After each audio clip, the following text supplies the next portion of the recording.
Deion Sanders is the only human being to ever play in a World Series and a Super Bowl. Let me say that again. Deion Sanders is the only human being that I'm aware of to have played in the World Series of Baseball and the Super Bowl of the NFL. He won 2 rings. He won one of those rings for the owner of the Dallas Cowboys. And yet the owner of the Dallas Cowboys didn't see fit to speak up and speak out. The NFL just stumbled straight into a full-blown racism firestorm, and the fallout is messier than a botched snap in the Super Bowl. Executives are scrambling for cover, PR teams are sweating bullets, and fans everywhere are staring at the league like, seriously? This in 2025? The damage control looks desperate, but the backlash is only growing. What's come to light doesn't just tarnish the shield, it rips the mask off, exposing a league that feels less like America's pastime and more like America's most uncomfortable family gathering. So let me get this straight. The same NFL who has a 53% black employment rate is now being labeled as racist because Shedeur Sanders, aka Deion Sanders' Nepo baby, did not make it in the first round of the NFL draft. That's why they're racist. So we're just going to skip over the whole entire, Cam Ward, a black quarterback, is picked as the #1 draft pick. We're just going to skip over all of that. Sure, it's got to be racist. If you're enjoying, please subscribe Shedeur Sanders to the channel. It helps more than you think. The NFL really seemed to believe that splashing end racism across the end zones would magically heal America. As if some guy in a beer-stained recliner would glance up and go, "Well, honey, looks like I'm cured, 50-yard line fixed me." It's the moral equivalent of treating lung cancer with a breath mint.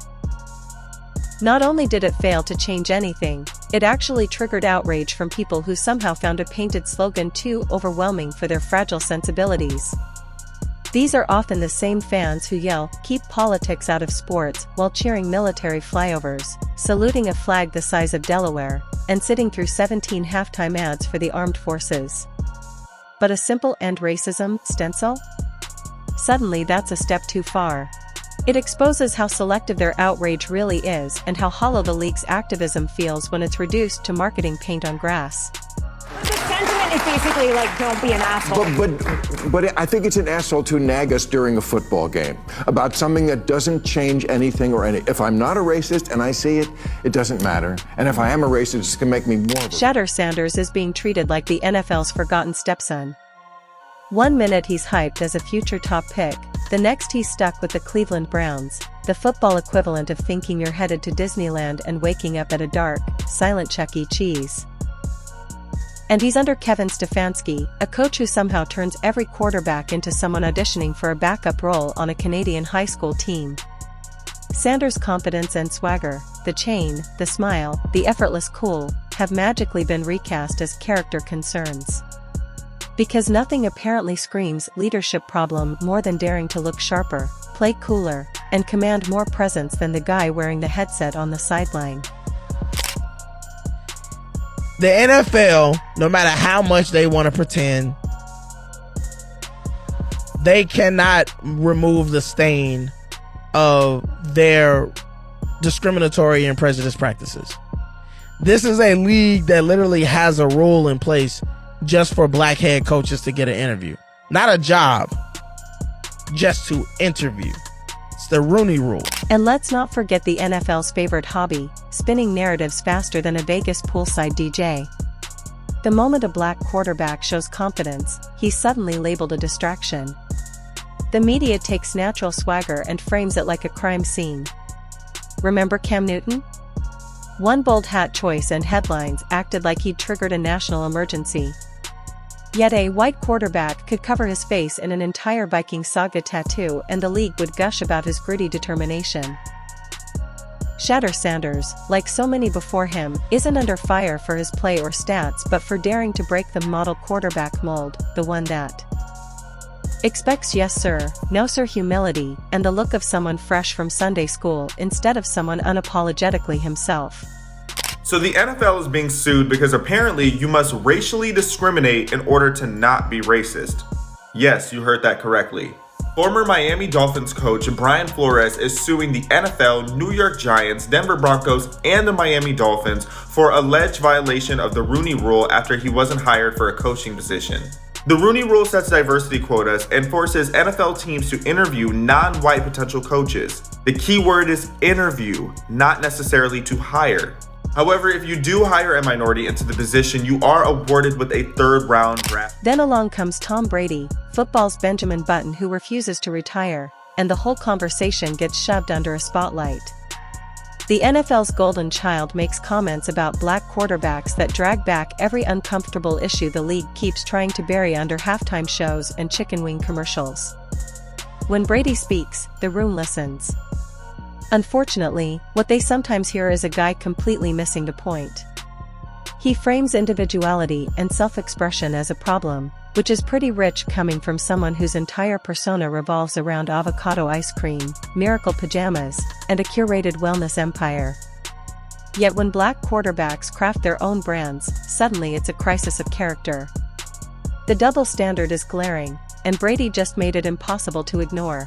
Because I think that's way more intimidating than a quarterback doing his 6-shooter guns and pointing up in the crowd and doing all that other bullshit that's very self-promotional, but it's not about winning. When a quarterback throws a touchdown pass, I actually watch to see who he goes and celebrates with. Because what did I do? I looked for my offensive lineman every time. I went down and celebrated in the end zone with my teammates every time. I wanted everyone to feel like they were part of the success. I told the linemen, we're all running into the end zone and we're celebrating as a team. Of course, none of this could happen without the puppet masters, the NFL owners. Those corporate overlords who treat football teams like giant fantasy toys and couldn't care less about social justice unless it affects stock prices. Reports floated around that the Trump administration pressured the NFL to scrub end racism from the end zones during the Super Bowl, and surprise, surprise, the owners went along like eager interns desperate for approval. Because nothing screams progress like caving to political pressure to keep your billion-dollar yacht parties drama-free. And while everyone points at Trump, let's be real, the owners were probably itching to remove the words anyway. For them, end racism wasn't a statement, it was bad for business. And then you've got Bill Maher, swooping in with the enthusiasm of a guy whose mad TikTok exists. He actually supported the NFL's decision to yank the words. Because apparently, the only thing more unbearable than racism is talking about racism during a football game. A black player immediately called out the absurdity, but Maher stuck to his bit like a comic bombing on stage and refusing to leave. His whole argument boiled down to, people don't change because of words. Which is hilarious, because people literally started wars over words. Words move elections, they sell us toothpaste, they convince us pumpkin spice lattes are worth $5. But sure, words on turf don't matter. This is something that was sent to me on Instagram. Chat, y'all stay with me real quick and just listen to me very, very closely. What we are witnessing once again is the machinery of a system that has never quite known what to do with a free black man, much less than a free black family. The NFL, with all its pageantry and power, finds itself uncomfortable, even threatened, when the likes of the Sanders family walk into a room, not asking for a seat at the table, but daring to bring their own. And while the debates rage in boardrooms and on TV panels, players remind us that racism doesn't vanish when you step into a locker room. The locker room is supposed to be sacred, brotherhood, unity, blood, sweat, and tears.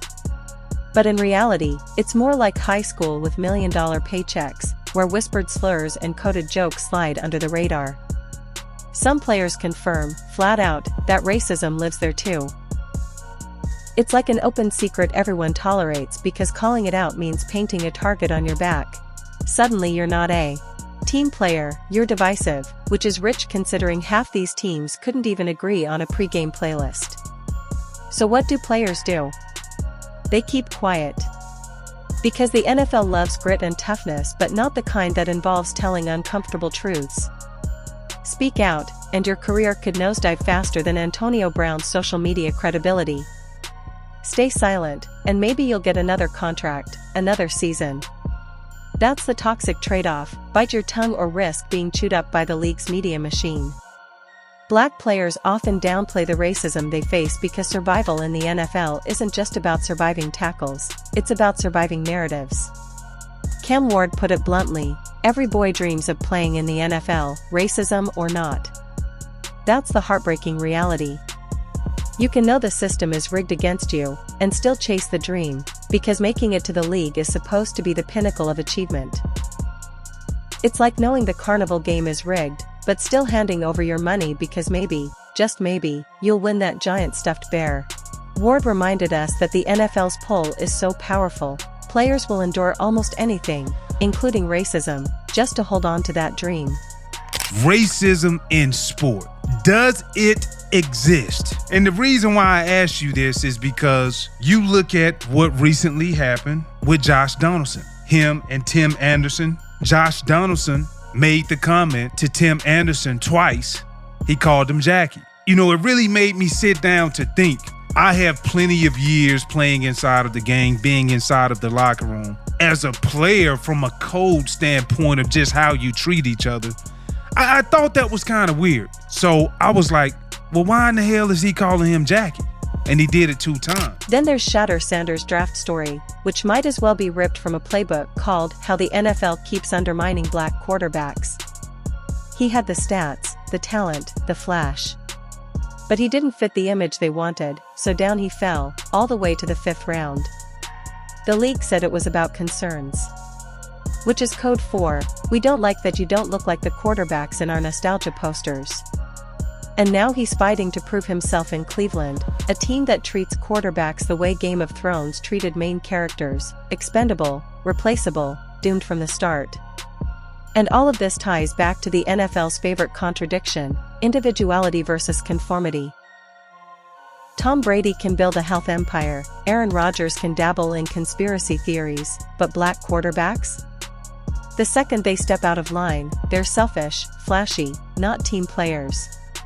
The hypocrisy is exhausting. It's like watching the league hold a bake sale and only black bakers get told their cookies are too spicy for the neighborhood. Sanders' chain, his personality, his confidence, these things should be celebrated, but instead they become weapons used against him. The NFL's commitment to change always feels like a halftime show version of progress: flashy lights, loud music, and absolutely no substance. They'll run a Black History Month campaign while quietly punishing players who kneel. They'll hire diversity consultants while recycling the same coaching hires like it's Groundhog Day. The league thrives on optics, not outcomes. And every time a player like Sanders or Ward speaks out, the mask slips a little more, showing that behind all the slogans and campaigns, systemic racism is alive and well. The uncles and the aunties and everybody, they supporting that boy Shedeur. They supporting that boy heavy. Shedeur getting support like 08 Obama. Hey, but look though, I think what it is too, bro, Shedeur, bro, he plays with extreme confidence, bro, and, you know, everybody want him to be successful, bro. I hate to, you know, say this, but I feel like they making this whole thing into a black and white thing, fam. That's, because I look at it, I'm like, bro, there's no way if Shedeur was white, he would have won in the 5th round. So what's the takeaway? The NFL still hasn't figured out that talent doesn't come in one skin tone, one hairstyle, or one personality type. Until they stop punishing black players for being unapologetically themselves, they'll keep tripping over their own billion-dollar shoelaces. The players are the heartbeat of the game, not the owners sipping martinis in skyboxes. Shedeur Sanders, Cam Ward, and every black quarterback who dared to show personality are proof that the league's biggest opponent isn't on the field, it's the league itself. And let's be honest, the only thing more laughable than pretending racism doesn't exist in the NFL is pretending a painted slogan was ever going to fix it. You don't end racism with turf art. You end it by changing the system, the hires, the narratives. Until then, the NFL will keep serving us the same tired play, diversity theater on Sundays, systemic bias on Mondays. And the fans will keep pretending the problem is politics in sports while cheering for a league that's been political since it invented the Super Bowl flyover. So you see, the NFL loves to sell the idea that it's all about character. That word is their golden excuse. If a black quarterback shows up with confidence, suddenly it's a character concern. But if a white quarterback shows up with an actual arrest record, it's he's got grit. Like, how many mugshots does a guy need before he gets promoted to MVP? Apparently, 2 DUIs and a bar fight just mean you play with passion. But God forbid Shedeur Sanders wears a diamond chain and smiles, then suddenly he's a menace to society. What I heard from someone that's in the NFL, that the NFL told other, don't draft him, do not draft him. We're gonna make an example out of him. And this came from a very good source, And he said that, I won't say who, somebody called the Cleveland Browns and said, don't do that. Draft Really? him. Yep, draft him. Don't do that. Because they weren't gonna draft him either. They weren't gonna draft him. And look, the hypocrisy doesn't even stop there. Remember when Johnny Manziel was treated like the NFL's fun frat boy experiment? The guy was a human keg stand in cleats, and the league bent over backwards to frame him as a redemption project. Meanwhile, black quarterbacks like Sanders and Cam Ward are punished for existing with an ounce of personality. You can blow millions in Vegas, but don't you dare wear sunglasses in a press conference if your skin is the wrong color. That's when you become arrogant. The NFL doesn't hate drama, it just hates drama that doesn't fit the story they want to tell. And let's talk about those stories. The NFL media machine is basically one big gossip column in shoulder pads. Everything is spun, twisted, repackaged until black quarterbacks look like problems waiting to happen. A missed throw? Clearly a lack of discipline. A flashy celebration? Selfish behavior. Meanwhile, when Tom Brady screams at his teammates like he's auditioning for a reality show, it's leadership. If Sanders ever pulled the same stunt, they'd write his obituary before the fourth quarter. The double standard is so obvious, it's like watching a referee throw a flag before the play even starts. And speaking of Tom Brady, let's not act like his comments didn't rip the curtain wide open. Brady can't even eat strawberries without gagging, but somehow he thinks he's the authority on how quarterbacks should express themselves. The guy built an empire on looking like a living Whole Foods ad, yet he has the audacity to criticize players who build their own brand. It's peak irony. Brady doesn't realize that for black quarterbacks, building a brand isn't just about fashion, it's about survival in a league that constantly tries to erase them. But to him, individuality is a threat. The only acceptable self-expression in Brady's world is wearing a TB12 hat and pretending kale chips are edible.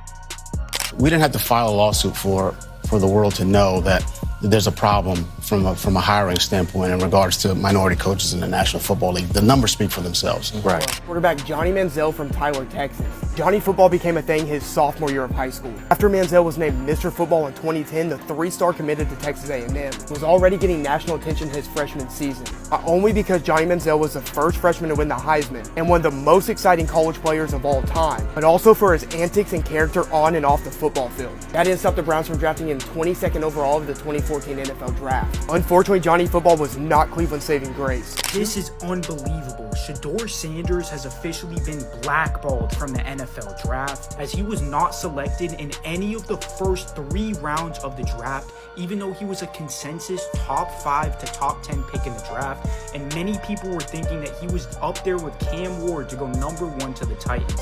Let me show you guys why this is a clear blackball attempt by the NFL. The league's owners, of course, are happy to back him up. These guys treat teams like monopoly pieces.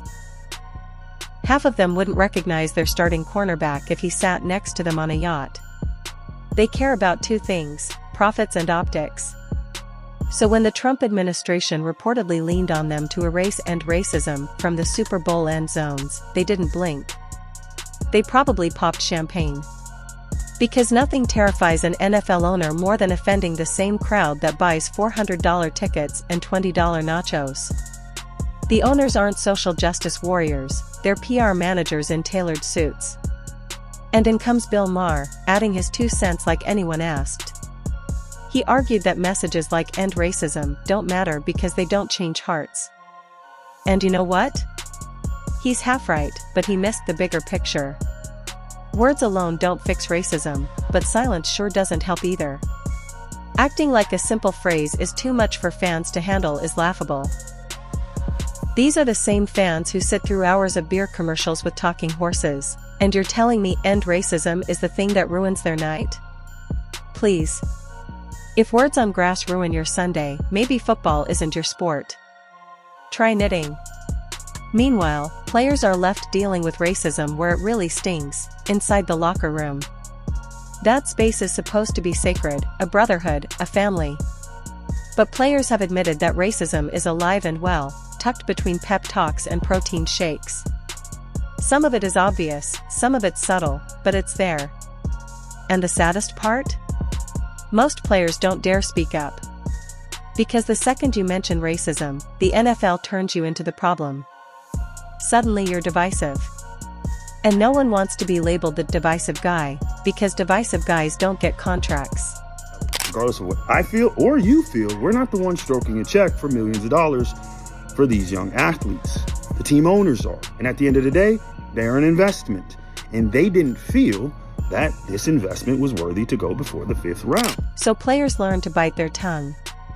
They learn to laugh off racist jokes, swallow slurs, ignore double standards, all to protect their careers.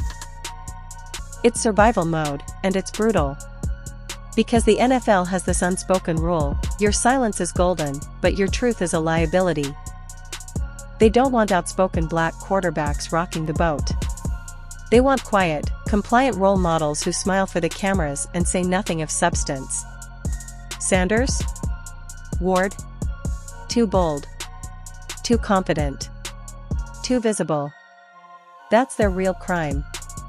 And that's what makes Cam Ward's words sting. He admitted that racism is real in the NFL, but he also reminded us of the dream every boy grows up with, dreaming of making it to the league. It's so powerful, so intoxicating, that players will endure anything for a shot. Even racism. Even slander. Even falling in the draft when they don't deserve it. Because the NFL isn't just a job, it's validation, it's status, it's the ultimate goal. And that dream is what keeps players silent, even when they know the system is rigged. Shedeur Sanders is living proof of that. He had the skills, the numbers, the swagger to go top 2. Instead, he got shoved to the 5th round. Not because of his play, but because of the way he carried himself. Because he was unapologetically confident. Because he didn't fit the NFL's cookie-cutter quarterback image. And now he's stuck in Cleveland, a quarterback graveyard where careers go to die faster than leftover wings at a tailgate. If you want to know how the league feels about individuality, just look at Sanders. His confidence should have been celebrated, it was punished instead. What is happening to Shedeur Sanders right now, in my opinion, is nothing but racism in the NFL. If you see, Josh Allen tell people to, shut up and get on board and talk about how he's the man, he's going to go out there and he's going to win, you're like, that's a dog, I love that guy, and I love Josh Allen. And to be fair, Josh Allen has proven it multiple years in the NFL that he really is that guy, he is him. But I'm sad to see what's happening with Shedeur. The 2nd round just ended of the NFL 2025 draft. I thought he was going to go in the 1st round. And that's the whole problem with the NFL's fake commitment to progress. They love the optics, not the reality.